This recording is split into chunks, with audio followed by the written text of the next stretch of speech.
ঘরে ক্যান্সার আক্রান্ত মা।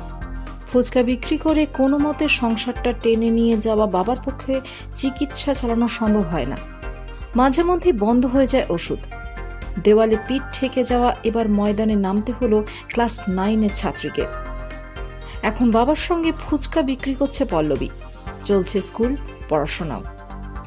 ধূপগুড়ি মহকুমার শালবাড়ি জুড়াপানিতে রাস্তার পাশে ঠেলাগাড়িতে ফুচকা বিক্রি করছে পল্লবী।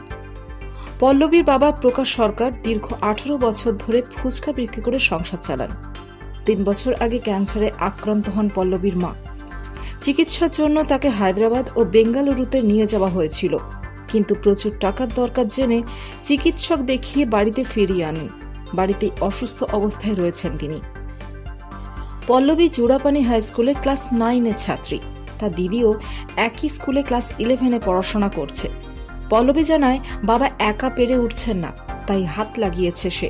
তীব্র গরমে স্কুল বন্ধ, তাই এই সময়টায় ফুচকা তৈরি করছে সে আর তার দিদি। সন্ধে হলেই বাবার সঙ্গে বেরিয়ে পড়ছে ঠেলাগাড়িতে ফুচকা নিয়ে। তার কথায় মার ওষুধের দরকার, সংসারটাও তো চালাতে হবে। বাবার একার পক্ষে আর সম্ভব হচ্ছে না, তাই পড়াশোনার ফাঁকে এখন বাবাকে সাহায্য করছি।